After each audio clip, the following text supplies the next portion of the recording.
ಹೇ friends, ಈ short ಮಾಡೋ ಉದ್ದೇಶ ಏನು ಅಂದರೆ, ನಾನು ಮೊನ್ನೆನೋ ಒಂದು ವಿಡಿಯೋ ಅಪ್ಲೋಡ್ ಮಾಡಿದ್ದೆ ಜಸ್ಟ್ ರೀಸೆಂಟ್ಲಿ. ಅದಕ್ಕೆ ಕೆಲವು ಕಾಮೆಂಟ್ಸ್ ವಿತ್ ಡೌಟ್ಸ್ ಬಂದಿದೆ. ಸೊ ಅದನ್ನು ಕ್ಲಿಯರ್ ಮಾಡ್ತಾ ಇದ್ದೀನಿ, ಇನ್ಸ್ಟೆಂಟಾಗಿ ಕ್ಲಿಯರ್ ಮಾಡ್ತಾ ಇದ್ದೀನಿ. ಬಿಕಾಸ್ ಎಕ್ಸಾಮ್ ಟೈಮ್ ಕೂಡ ಹೌದು ಆ್ಯಂಡ್ ನಿಮಗೆ ಅರ್ಜೆನ್ಸಿ ಕೂಡ ಇರುತ್ತೆ, ಕಾಂಪಿಟೇಟಿವ್ ಎಕ್ಸಾಮ್ ಹೀಗೆ. ಸೊ ಅದಕ್ಕೋಸ್ಕರ ಹೆಲ್ಪ್ ಆಗಲಿ ಅಂತ ಒಂದು ಜಸ್ಟ್ ಇನ್ಸ್ಟೆಂಟಾಗಿ ಒಂದು ಸೊಲ್ಯೂಷನ್ ಹೇಳ್ತಾ ಇದ್ದೀನಿ. ಅದಕ್ಕೆ ಆನ್ಸರ್ ಕೊಡ್ತೀನಿ, ನಿಮಗೆ ಡೀಟೇಲ್ ಆಗಿ ವಿಡಿಯೋ ಕೂಡ ನಾನು ಮಾಡ್ತೀನಿ. ಸೊ ಮ್ಯಾಮ್, ಕರ್ತೃ ಪದ ಯಾವುದು, ಕ್ರಿಯೆ ಪದ ಯಾವುದು ಗೊತ್ತಾಗ್ತಿಲ್ಲ, ಯಾವ ಥರ ಟ್ರಾನ್ಸ್ಲೇಷನ್ ಮಾಡೋದು ಗೊತ್ತಾಗ್ತಿಲ್ಲ, ಕ್ಲಾಸ್ ತಗೊಳ್ಳಿ ಮ್ಯಾಮ್ ಅಂತ ಹೇಳಿದ್ದೀರಾ. ಸೊ ಇವ್ರ ಹೆಸರು ಧ್ರುವ ವಡ್ಡರ್ ಅನ್ಕೋತೀನಿ, sorry if I have spelled wrong. So ಕರ್ತೃ ಅಂದರೆ ಕನ್ನಡದಲ್ಲಿ ಕರ್ತೃ ಎಕ್ಸಾಕ್ಟ್ಲಿ ಸೇಮ್ ಟ್ರಾನ್ಸ್ಲೇಷನ್ ಎಲ್ಲದಕ್ಕೂ ಇರೋದಿಲ್ಲ ಫ್ರೆಂಡ್ಸ್ ಕನ್ನಡದಲ್ಲಿ. ಓಕೆ, ಕೆಲವು ಬೇರೆ ರೀತಿನೇ ಟ್ರಾನ್ಸ್ಲೇಟ್ ಆಗುತ್ತೆ, ಕೆಲವು ವರ್ಡ್ ಬೇರೆ ರೀತಿನೇ ಅರ್ಥ ಬರುತ್ತೆ ಎಕ್ಸಾಕ್ಟ್ ನಾವು ಟ್ರಾನ್ಸ್ಲೇಟ್ ಮಾಡಿದ್ರೆ. ಅದ್ರ ಬಗ್ಗೆನೂ ವಿಡಿಯೋ ಮಾಡಿ ಅಂತ ಹೇಳಿದ್ರೆ ಅದ್ರ ಬಗ್ಗೆನೂ ನಾನು ವಿಡಿಯೋ ಮಾಡ್ತೀನಿ. ಬಟ್ ಫಸ್ಟ್ ಈ ಡೌಟನ್ನ ಕ್ಲಿಯರ್ ಮಾಡ್ತೀನಿ. ಕರ್ತೃ ಅಂದರೆ ಸಬ್ಜೆಕ್ಟ್ ಅಂದರೆ ಕೆಲಸ ಮಾಡುವವನು, ಯಾರು ಆ ಕೆಲಸ ಮಾಡ್ತಾ ಇರ್ತಾರಲ್ಲ, ಸೊ ಅವರಿಗೆ ಕರ್ತೃ ಅಂತ ಹೇಳ್ತೀವಿ.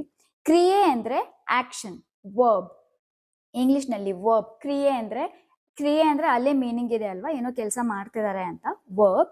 ಕರ್ತೃ ಅಂದರೆ ಸಬ್ಜೆಕ್ಟ್. ಈಗ ಫಾರ್ ಎಕ್ಸಾಂಪಲ್, ರಾಮು ಹಣ್ಣನ್ನು ತಿಂದನು. ರಾಮು ಅನ್ನೋದು ಕರ್ತೃ, ಸಬ್ಜೆಕ್ಟ್, ಆ್ಯಂಡ್ ತಿಂದನು ಅನ್ನೋದು ಕ್ರಿಯೆ, ಆಕ್ಷನ್. ಸೊ ಅಲ್ಲಿ ಆಕ್ಷನ್ ಅಲ್ಲಿ ಏನೋ ಕೆಲಸ ನಡೀತಾ ಇದೆ, ಏನ್ ಮಾಡ್ತಿದ್ದಾನೆ, ತಿಂತಾ ಇದ್ದಾನೆ. ಸೊ ಅದು. ಸೊ ಇಷ್ಟೇ ಡಿಫ್ರೆನ್ಸ್. ಎಕ್ಸಾಕ್ಟ್ ಟ್ರಾನ್ಸ್ಲೇಷನ್ ಕೇಳಿದ್ದೀರಾ, ಸೊ ಅದಕ್ಕೋಸ್ಕರ ಮಾಡಿದ್ದೀನಿ. ಬಟ್ ಯಾವುದೇ ಕಾರಣಕ್ಕೂ Kannada to English exact to same translate ಮಾಡಕ್ ಹೋಗಬೇಡಿ. ಆ ರೀತಿ ಮಾಡಿದ್ರೆ ನಿಮ್ಮ ಗ್ರಾಮರ್ ಮಿಸ್ಟೇಕ್ ಆಗುತ್ತೆ ಅಥವಾ ನಿಮ್ಮ ಸೆಂಟೆನ್ಸ್ ಮಿಸ್ಟೇಕ್ ಆಗುತ್ತೆ. ನಾನು ಒಂದ್ಸಲ ಇದನ್ನೆಲ್ಲ ಡೀಟೇಲ್ ಆಗಿ ಒಂದು ವಿಡಿಯೋ ಮಾಡ್ತೀನಿ. ಸೊ ಸೇಮ್ ಇದನ್ನೇ ಯಾರೋ ಒಂದು ಕೇಳಿದ್ದಾರೆ ಇದ್ರ ಕಮೆಂಟ್. ಓಕೆ, ಧ್ರುವ ವಡ್ಡರ್ ಇವ್ರದೇ ಇದು, ಕನ್ನಡ ಟು ಇಂಗ್ಲಿಷ್ ಟ್ರಾನ್ಸ್ಲೇಷನ್ ಮಾಡೋದು ಹೇಳ್ಕೊಡಿ ಅಂತ. ಸೊ ಎಕ್ಸಾಕ್ಟ್ ಟ್ರಾನ್ಸ್ಲೇಟ್ ಮಾಡೋಕೆ ಆಗೋದಿಲ್ಲ, ಕೆಲವು ನಾವು ಟ್ರಾನ್ಸ್ಲೇಟ್ ಮಾಡ್ಬೋದು. ಅದೊಂದು ಸಪ್ರೇಟ್ ಆಗಿ ಡೀಟೇಲ್ ಆಗಿ ವಿಡಿಯೋ ಮಾಡ್ತೀನಿ. ನೆಕ್ಸ್ಟ್ ಇನ್ನೊಂದು ಕಾಮೆಂಟ್ ಬಂದಿದೆ ಪಲ್ಲವಿ ಮಂಜುನಾಥ್ ಅವರಿಂದ. ಸೊ ಪಾರ್ಟ್ಸ್ ಆಫ್ ಸ್ಪೀಚ್ ಮಾಡಿ ಮ್ಯಾಮ್ ಅಂತ. ಪಾರ್ಟ್ಸ್ ಆಫ್ ಸ್ಪೀಚ್ ನಾನು ಡೀಟೇಲ್ ಆಗಿ ಈಚ್ 1 by 1 ನಾನು ಮಾಡಿದ್ದೀನಿ dear. So please go to that. Playlist ಕೂಡ ಇದೆ ಪಾರ್ಟ್ಸ್ ಆಫ್ ಸ್ಪೀಚ್ ಅಂತ. ಪ್ಲೀಸ್ ನನ್ನ ಚಾನಲ್ನ parts of speech Nikhita Priya's easy English ಅಂತ ಹಾಕಿ ಅಲ್ಲಿ ಕಂಪ್ಲೀಟ್ ಆಗಿ ಬಂದ್ಬಿಡುತ್ತೆ. ಸೊ ಎಲ್ಲವೂ ನಾನು ಡೀಟೇಲ್ ಆಗಿ ವಿಡಿಯೋ ಮಾಡಿದ್ದೀನಿ ವಿತ್ ಎಕ್ಸಾಂಪಲ್, ನಿಮಗಲ್ಲಿ ಅರ್ಥ ಆಗುತ್ತೆ.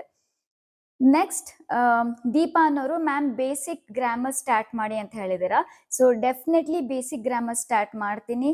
ಆ್ಯಂಡ್ ಸಚಿನ್ ಗೌಡರ್ ಅನ್ನೋರು ಕೂಡ ಬೇಸಿಕ್ ಗ್ರಾಮರ್ ಸ್ಟಾರ್ಟ್ ಮಾಡಿ ಅಂತ ಹೇಳಿದ್ದೀರಾ. ಡೆಫಿನೆಟ್ಲಿ ನಾನು ಬೇಸಿಕ್ ಗ್ರಾಮರಿಂದ ಸ್ಟಾರ್ಟ್ ಮಾಡ್ತೀನಿ. ಬಟ್ ಯಾವಾಗ ಅಂತ ಗೊತ್ತಿಲ್ಲ, ಬಟ್ ಫಾರ್ ಶ್ಯೂರ್ 100% ಸ್ಟಾರ್ಟ್ ಮಾಡ್ತೀನಿ, ಸದ್ಯದಲ್ಲಿ ಸ್ಟಾರ್ಟ್ ಮಾಡ್ತೀನಿ. ನೆಕ್ಸ್ಟ್ ಬಾಲಚಂದ್ರ ಅನ್ನೋರು ಇನ್ನೊಂದು ಕಾಮೆಂಟ್ ಬಂದಿದೆ. ಏನ್ ಮಾಡಿದ್ರು ತಲೆಗೆ ಹೋಗ್ತಿಲ್ಲ ಮ್ಯಾಮ್, ಏನ್ ಮಾಡ್ಲಿ ಅನ್ನೋದೇ ಅರ್ಥ ಆಗ್ತಿಲ್ಲ, ಒಂದು ದೊಡ್ಡ ಸಮಸ್ಯೆ ಆಗಿದೆ ಇಂಗ್ಲಿಷ್ ಅಂತ ಹೇಳಿದ್ದೀರಾ. ಆ್ಯಂಡ್ ಇದಕ್ಕೆ ರಿಪ್ಲೈ ಕೂಡ ಗಾಯತ್ರಿ ಅವರು ಸೇಮ್ ಪ್ರಾಬ್ಲಮ್ ಇದೆ, ರಘುರಾಜ್ ಅವ್ರದ್ದು ಸೇಮ್ ಪ್ರಾಬ್ಲಮ್ ಇದೆ. ಸೊ ಏನ್ ಮಾಡೋದು ಗೊತ್ತಾಗ್ತಿಲ್ಲ ಅಂದ್ರೆ, ಇಂಗ್ಲಿಷ್ ನನಗೆ ತುಂಬಾ ಕಷ್ಟ, ತಲೆಗೆ ಹೋಗ್ತಿಲ್ಲ ಅಂತ ಅನ್ಕೊಂಡ್ರೆ 100% ತಲೆಗೆ ಹೋಗಲ್ಲ. ಸೊ ಏನ್ ಮಾಡಿ, ಫಸ್ಟ್ ನಿಮ್ಮ ನಾಲ್ಗೆಗೆ ವರ್ಕ್ ಕೊಡಿ, ನಿಮ್ಮ ನಾಲ್ಗೆಗೆ ಕೆಲಸ ಕೊಡಿ. ಫಸ್ಟ್ ಸಿಂಪಲ್ ಇಂಗ್ಲಿಷ್ ಇಂದ ಸ್ಟಾರ್ಟ್ ಮಾಡಿ, ನಿಮ್ಮ ನಾಲ್ಗೆ ಸ್ವಲ್ಪ ವರ್ಕ್ ಕೊಡಿ, ಆಮೇಲೆ ಸ್ಲೋಲಿ ನಿಮ್ಮ ನಾಲ್ಗೆಗೆ ವರ್ಕ್ ಜಾಸ್ತಿ ಮಾಡ್ತಾ ಹೋಗಿ ಅಷ್ಟೇ. ಇಲ್ಲಿ ಇಂಗ್ಲಿಷ್ ಫ್ಲೂಯೆನ್ಸಿ ಅಂದ್ರೆ ಫಾಸ್ಟ್ ಆಗಿ ಇಂಗ್ಲಿಷ್ ಮಾತಾಡೋದು ಅಲ್ಲ, ಸ್ಮೂತ್ಲಿ ಇಂಗ್ಲಿಷ್ ಮಾತಾಡಬೇಕು. ಆ್ಯಂಡ್ ಈಚ್ ವರ್ಡ್ ನೀವೇನು ಮಾತಾಡ್ತಿರಲ್ಲ ಅದು ಕ್ಲಾರಿಟಿ ಆಗಿರಬೇಕು ಅಷ್ಟೇ. ನಿಮಗೆ ಎಲ್ಲೇ ಟೈಮ್ ಸಿಗಲಿ, ನಿಮ್ಮ ಮನೇಲಾಗಿರಲಿ, ಹೊರಗಡೆ ಆಫೀಸ್ಗೆ ಹೋಗಿ, ಕಾಲೇಜ್ಗೆ ಹೋಗಿ, ಸ್ಕೂಲ್ಗೆ ಹೋಗಿ, ಫ್ರೆಂಡ್ಸ್ ಹತ್ರ ಆಗಲಿ, ಎಲ್ಲೇ ಟೈಮ್ ಸಿಗಲಿ, ಎಲ್ಲೇ ಚಾನ್ಸ್ ಸಿಗುತ್ತಲ್ಲ ಆ ಚಾನ್ಸ್ನ ಮಿಸ್ ಮಾಡ್ಕೋಬೇಡಿ. ಜಸ್ಟ್ ಇಂಗ್ಲೀಷ್ನ ಮಾತಾಡ್ತಾ ಹೋಗಿ. ನೀವು ಸ್ಪೋಕನ್ ಇಂಗ್ಲೀಷ್ ಬಗ್ಗೆ ಹೇಳಿದ್ದೀರಾ ಅಥವಾ ಗ್ರಾಮರ್ ಬಗ್ಗೆ ಹೇಳಿದ್ದೀರಾ ಅಂತ ಗೊತ್ತಿಲ್ಲ, ಒಂದು ನೀವು ಸ್ಪೋಕನ್ ಇಂಗ್ಲಿಷ್ ಚೆನ್ನಾಗಿ ಕಲ್ತ್ಬಿಟ್ರೆ ಆಟೋಮೆಟಿಕಲಿ ಗ್ರಾಮರ್ ನಿಮಗೆ ಬರುತ್ತೆ. ಯಾಕಂದ್ರೆ ಗ್ರಾಮರ್ ರೂಲ್ಸ್ ಎಲ್ಲ ಬೈ ಹಾರ್ಟ್ ಮಾಡೋದು, ಕಲಿಯೋದು ಇದು ನಿಮಗೆ ಕಷ್ಟ ಅಂತ ಅನ್ನಿಸ್ಬೋದು.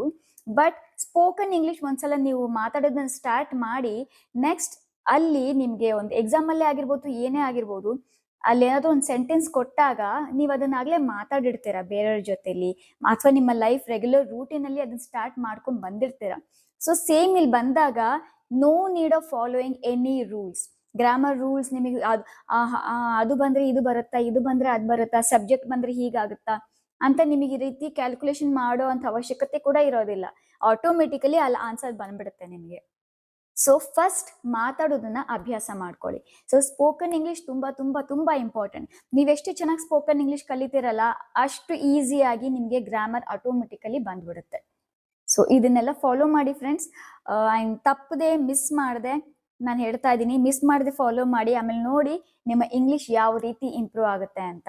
ಜಸ್ಟ್ 1 ಡೇ 2 ಡೇನೇ ನಾನು ಫ್ಲೂಯೆನ್ಸಿ ಬರಬೇಕು ಅಂತ ಅಲ್ಲ, 1 or 2 ಡೇಸ್ ಇಂದ ಸ್ಟಾರ್ಟ್ ಮಾಡಿ ಇಂಗ್ಲಿಷ್ ಮಾತಾಡೋದನ್ನ. ಆ್ಯಂಡ್ ಅದು ಸರಾಗವಾಗಿ ಮಾತಾಡ್ತಾ ಬಂದ್ರೆ ಜಸ್ಟ್ 1 ವೀಕ್ನಲ್ಲಿ ನಿಮ್ಮ ಫ್ಲೂಯೆನ್ಸಿ ನೀವು ನೋಟಿಸ್ ಮಾಡ್ತೀರಾ. ಫಸ್ಟ್ ಡೇ ನೀವು ಸ್ಟಾರ್ಟ್ ಮಾಡುವಾಗ ಸ್ಟಾರ್ಟ್ ಮಾಡ್ಕೊಳ್ಳಿ. ಆ್ಯಂಡ್ ಸೇಮ್ ವರ್ಡ್ ಅಥವಾ ಸೇಮ್ ಸೆಂಟೆನ್ಸ್ 7 ಡೇಸ್ ಆದಮೇಲೆ ನೀವು ಮತ್ತೆ ಹೇಳಿ. ಆ್ಯಂಡ್ ಬೋತ್ ವಾಯ್ಸ್ ರೆಕಾರ್ಡ್ ನೀವು ಮಾಡ್ಕೊಳ್ಳಿ. ವಾಯ್ಸ್ ರೆಕಾರ್ಡ್ ಕಂಪೇರ್ ಮಾಡಿ, ಇಂಪ್ರೂವ್ಮೆಂಟ್ ನಿಮಗೆ ಗೊತ್ತಾಗುತ್ತೆ. ಆ್ಯಂಡ್ ಅದು ನಿಮ್ಮ ಮೋಟಿವೇಶನ್. ಓಕೆ, ಸೊ ಇದನ್ನು ಫಾಲೋ ಮಾಡಿ ಫ್ರೆಂಡ್ಸ್. ಸೊ ಇಂಗ್ಲೀಷ್ನಲ್ಲಿ ತುಂಬ ವರ್ಡ್ಸ್ ಇದೆ, ತುಂಬ ಸೆಂಟೆನ್ಸಸ್ ಇದೆ. ಫುಲ್ A to Z ಎಲ್ಲವೂ ನಾವು ಮಾತಾಡ್ತೀವಿ ಅಂತ ಇಲ್ಲ. ಈವನ್ ನೇಟಿವ್ ಇಂಗ್ಲಿಷ್ ಸ್ಪೀಕರ್ಸ್ ಕೂಡ A to Z ಎಲ್ಲವೂ ಮಾತಾಡ್ತಾರೆ ಅಂತ ಏನೂ ಇಲ್ಲ. ಜಸ್ಟ್ ಕೆಲವು ವರ್ಡ್ಸ್ ಇದಾವೆ, ಕೆಲವು ವರ್ಡ್ಸ್ ನಮ್ಮ ಡೈಲಿ ಲೈಫ್ನಲ್ಲಿ ನಾವು ಅದನ್ನ ರಿಪೀಟ್ ಮಾಡ್ತೀವಿ. ಬಟ್ ಯಾವ ರೀತಿ ಫ್ರೇಮ್ ಮಾಡೋದು ಅಂತ ನಮಗೆ ಗೊತ್ತಾಗಬೇಕು. ಅದಕ್ಕೋಸ್ಕರ ನಿಮಗೆ ಹೆಲ್ಪ್ ಆಗಲಿ ಅಂತ ನಾನು ಸೆಂಟೆನ್ಸಸ್ ಸ್ಪೋಕನ್ ಇಂಗ್ಲೀಷ್ಗೆ ಆ್ಯಂಡ್ ಡೈಲಿ ಲೈಫ್ಗೆ ಹೆಲ್ಪ್ ಆಗಲಿ ಅಂತ ಸೆಂಟೆನ್ಸಸ್, ಈಸಿ ಸೆಂಟೆನ್ಸಸ್ ಬಿಗಿನರ್ಸ್ಗೋಸ್ಕರ ಆ್ಯಂಡ್ ಡೈಲಿ ಲೈಫ್ಗೆ ಯೂಸ್ ಆಗುವಂಥ ಸೆಂಟೆನ್ಸಸ್ ವೀಡಿಯೋಸ್ ನಾನು ಪೋಸ್ಟ್ ಮಾಡ್ತಾ ಇದ್ದೀನಿ. ಸೊ ಪ್ಲೀಸ್ ಅದನ್ನು ತಪ್ಪದೇ ಫಾಲೋ ಮಾಡಿ ಆ್ಯಂಡ್ ರಿಪೀಟ್ ಮಾಡ್ತಾ ಹೋಗಿ. ಆ್ಯಂಡ್ ನಿಮ್ಮ ಲೈಫ್ನಲ್ಲಿ ಅದನ್ನು ಇನ್ವಾಲ್ವ್ ಮಾಡ್ಕೊಳ್ಳಿ. ಕೇಳಿದೆ ಬಿಟ್ಟೆ, ನನಗೆ ಇಂಗ್ಲೀಷ್ ಅರ್ಥ ಆಗುತ್ತೆ, ಇಂಗ್ಲೀಷ್ ಓದಕ್ಕೆ ಬರುತ್ತೆ, ಬರೆಯಕ್ಕೆ ಬರುತ್ತೆ, ಅದನ್ನು ಮಾತಾಡಕ್ಕೆ ಬರಲ್ಲ ಅಂತ ಅಂದರೆ ಇದೇ ಪ್ರಾಬ್ಲಮ್. ನಿಮ್ಮ ಪ್ರಾಕ್ಟೀಸಲ್ಲಿ ಕಡಿಮೆ ಆಗಿರುತ್ತೆ. ಸೊ ಪ್ರಾಕ್ಟೀಸ್ ಮಾಡ್ತಾ ಹೋಗಿ ಆ್ಯಂಡ್ ಡೆಫಿನೆಟ್ಲಿ 100% ಫಾರ್ ಶ್ಯೂರ್ ನಿಮ್ಮ ಇಂಗ್ಲೀಷ್ ತುಂಬ ಚೆನ್ನಾಗಿ ಇಂಪ್ರೂವ್ ಆಗುತ್ತೆ. ಸೊ ಇಷ್ಟ ಆಗಿತ್ತು ಫ್ರೆಂಡ್ಸ್ ಇವತ್ತಿನ ವಿಡಿಯೋ. ಐ ಹೋಪ್ ಈ ವಿಡಿಯೋ ನಿಮಗೆ ಇಷ್ಟ ಆಗುತ್ತೆ ಅಂತ ಅಂದ್ಕೊಂಡಿದ್ದೀನಿ.